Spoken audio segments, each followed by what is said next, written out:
The Penguin, episode 5, titled Homecoming. And this episode, the weird thing about this episode is I can see a lot of people saying to themselves that it's a bit slow, it has some pacing issues, it's kind of dragging along, that this could easily be done in 20 minutes, like all this kind of stuff, right? You could just, add the 20 minutes onto this episode, onto the next episode, and it'll be nothing would change. Like, I can see that.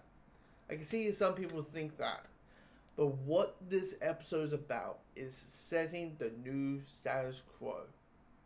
Because Sophia, last episode, killed that status quo in one fell swoop. She gets her entire family, outside Johnny V and her niece.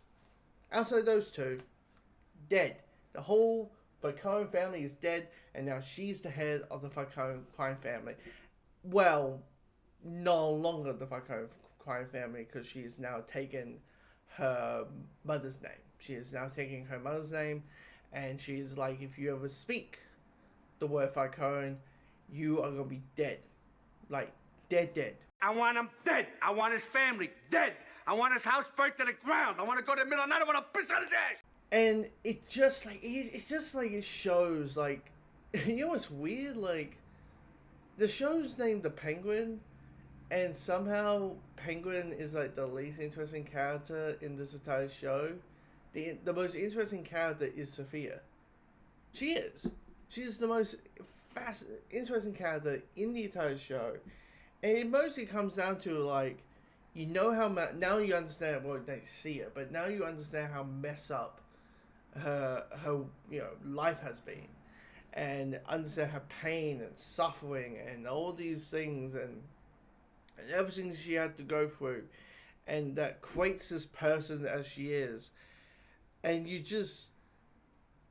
I just glue and catified by the performance and the character and the writing. Like, when she's in those two scenes with Johnny V, Johnny V is captured under an underground graveyard where all the Falcone family who have passed before episode 4 are laid, and she tortures him, by just because it gets pretty cold, so she just tips cold water over his head, and her talking and how she is assuaging herself and explaining why she wants what she wants to Johnny V, saying, if you want free, you do what I am told. You do what you're told. You give me untraceable money.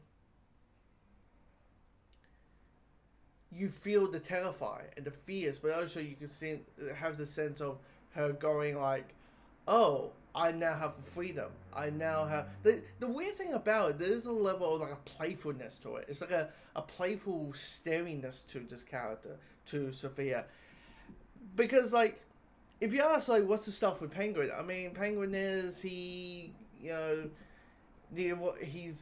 trying to get his flowers back. I mean, if we break it down, that's basically what happens in the episode, is he get his flowers back. But it doesn't flowers back. That's essentially what it is. And, and the warnings, are up his ass. And he kidnaps, like, the Iwani's son, like the famous son of the Iwanis. And yeah, there's a brutal death. Like a double burn, though. I was like, oh! But any time in this episode we are with Oswald, or Ozcop, as the show likes to call him. Anytime we're with Penguin, I was like, this is good, this is fine, but it's like, okay. Like, the performance is great. I mean, Colin Farrell's performance is great in this episode. Definitely where there's a part where Penguin, believes that everything's up to shit. Everything's like, okay, the entire Warney family is setting, the entire Warney family is up my ass along with Sophia. And this kind of stress and like, the stress and panic and how, like, knee-jerk he is. Because he's like, oh my god, okay, well, I need to get my mother to safety. I need to get my girl to safety. I need to do this. I need to do that. I need to make sure everything's functional. I need to look over my shoulder more than normal, and that it's pretty much, this episode is all about status quo. Yeah. Oh, now there's now the opposite, the Falcons. The Falcons and the Awonis are now teaming up to stop Oswald. This whole episode is about the new status quo.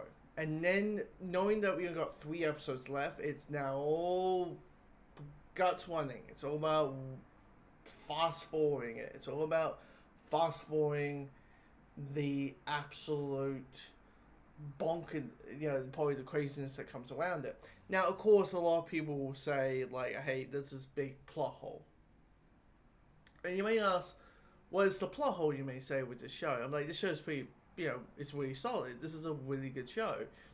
What is the plot hole? The plot hole comes down to, anytime you do a shared universe, people will say, where is insert character?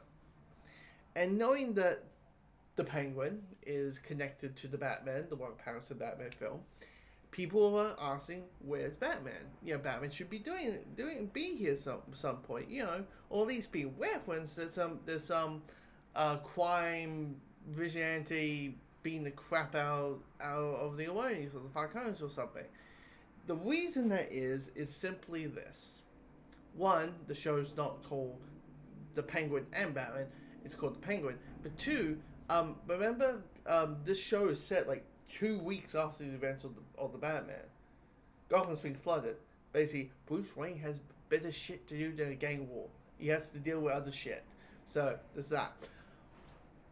But and also there's a theory going around that Victor is Victor Zsasz. And I have to go and say to people, what the hell are you smoking? He's Victor Zsasz. You thinking he's Victor Zsasz? Why? Because his name is Victor.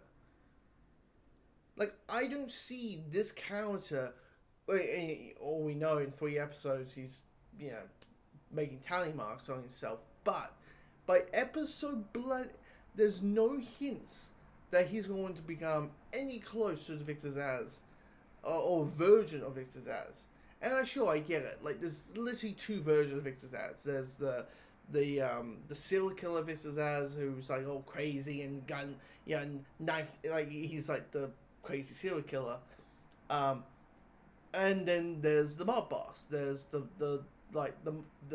mob assassin, and I just don't see it. I think it's just people call him Victor Zsasz just because his name's Victor, and he can't be Mr. Freeze. Why can't be Victor Freeze, huh? Why can't that? If we're just using that logic.